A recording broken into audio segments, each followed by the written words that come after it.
Kita punya obsesi, Mas.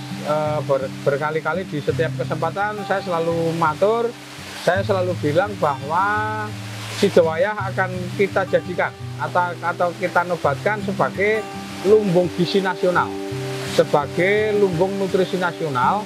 Jadi makan tidak hanya sekedar makan kenyang, tetapi makan sedikit tapi gizinya banyak. Gizinya mengandung gizi yang luar biasa karena mikroalga ini itu kandungan proteinnya sekitar 70%. Jadi protein nabatinya 70%. Ketika kita makan satu kapsul atau 2 kapsul, itu nilai nutrisinya itu sama dengan 1 kilo buah, 1 kilo jus buah dan sayur.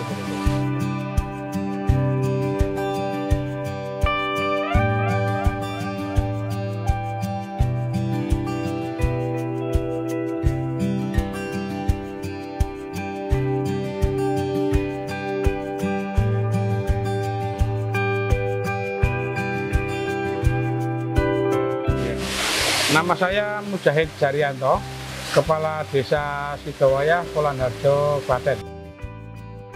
Nama saya Lukmanul Hakim, perwakilan dari PT Algapak Indonesia Mandiri. Algapak itu lokasi di Taman Wisata Siblara, Sidowayah, Polanharjo, Klaten yang berdiri tahun 2018.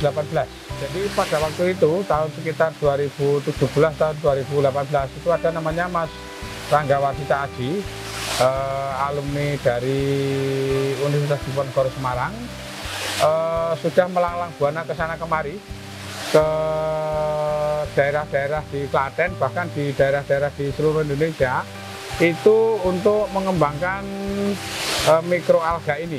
Akan tetapi yang paling cocok itu ternyata di Desa Sidowayah Polanharjo, sehubungan dengan air di Umbul Nganten di Sidowayah Polanharjo Klaten ini pH-nya cocok, suhu udaranya cocok, sinar mataharinya cocok, dan ini sudah dibuktikan oleh Mas Rangga sebagai pencetus dari alga pak ini. Ya, untuk mikroalganya jenisnya spirulina. Spirulina itu jenisnya mikroalga hijau dari gagang hijau. Untuk perawatannya atau pengembangannya, ini budidaya mikroalga ini kok kenapa harus dikincir, karena untuk sirkulasi air terus nutrisinya harus sama rata gitu. Terus untuk mengapa dibuat seperti greenhouse ini, dia sinar mataharinya bisa masuk dengan untuk kandungannya sendiri, kalau di luar sana kan ada seperti makroalga di ganggang yang seperti untuk makan ikan itu kan makroalga mengeluar itu. Kalau yang ini mikroalga ini nutrisinya tinggi, jadi cocok sekali untuk jadi nutrisi masa depan. Food. Kita punya obsesi, Mas.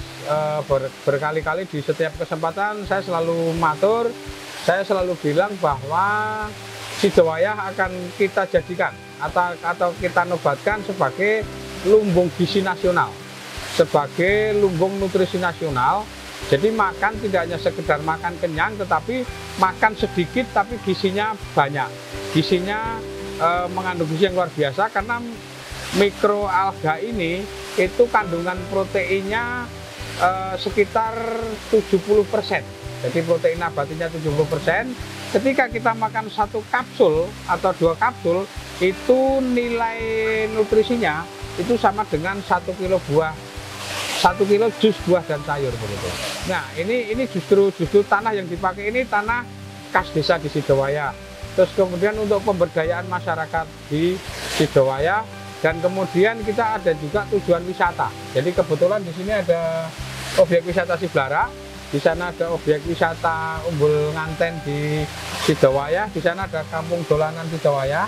Jadi ketika ada wisatawan yang datang, itu kita korelasikan, kita jadikan satu paket antara Umbul Nganten, Siblara, kampung dolanan, dan nanti suatu saat ketika waktu itu ini jadi, yang plan 2 ini jadi, terus ada pandemi, jadi kita sampai saat ini belum bisa untuk mengoptimalkan kunjungan ke alga ini begitu. Itu tujuan kita justru ke masalah edukasinya, termasuk juga ke jiwa kewirausahaannya dan sebagainya, itu nanti akan kita tujukan ke PT Alga dan yang lain, termasuk juga untuk menambah PAD. Ini sangat luar biasa sekali, dan produknya itu terutama dari sisi penjualannya itu juga sangat-sangat membantu masyarakat di Sidowayah untuk bisa menambah penghasilan dari penjualan produk dari Alga itu sendiri.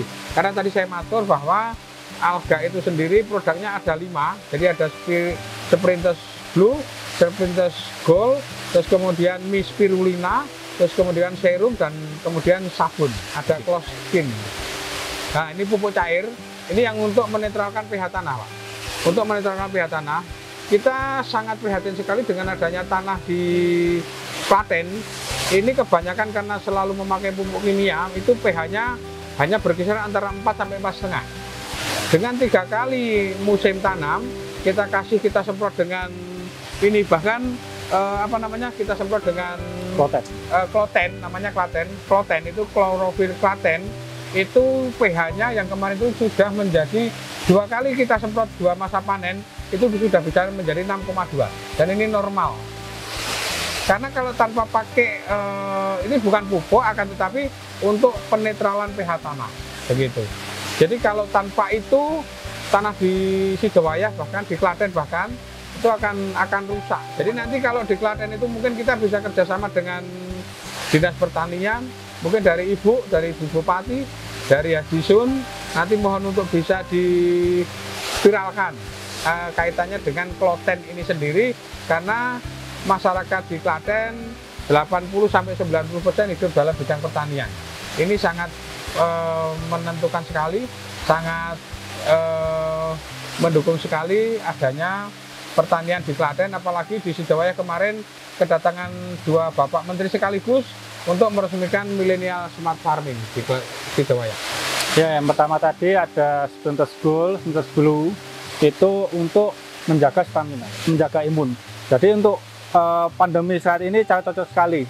Untuk 2 produk ini bisa dikonsumsi untuk semua umur, bisa menjaga imun saat pandemi ini. Jadi itu untuk yang sabun dan serum itu dari Chlorella, bukan spirulina. Jadi nanti pembedakannya itu, Pak. Jadi untuk sabun itu dan serum itu namanya close skin. Untuk yang pupuk cair, yang kloten tadi, itu dari Chlorella, bukan spirulina. Seperti itu. Dan satu lagi dari mie spirulina, algami, itu dari spirulina. 2. Di sini ada 2 jenis, ya, spirulina dan Chlorella. Yang ini, yang di kolam ini spirulina. Terus yang Chlorella nanti ada di sana, di akuarium. Warnanya agak beda sedikit, juga jenisnya kalau dilihat kasat mata ya sama. Kalau itu spirulina sama Chlorella itu bisa dibedakan dari lihatnya dari mikroskop. Bedanya ya kalau di kolam-kolam itu kan makro alga. Jadi kasat mata diambil gini ya kelihatan kayak ada seperti itu. Kalau di sini ambil ya warnanya hijau, bintik-bintik hijau aja. Sangat lembut sekali. Lembut sekali. Lihatnya dari mikroskop. Ya, dari kami biasanya kita dipanen, Pak. Panennya kita sedot pakai pompa air, terus kita saring pakai alat itu. Diambil, terus kita tiriskan airnya, terus kita press sedemikian rupa jadi tipis, baru kita oven.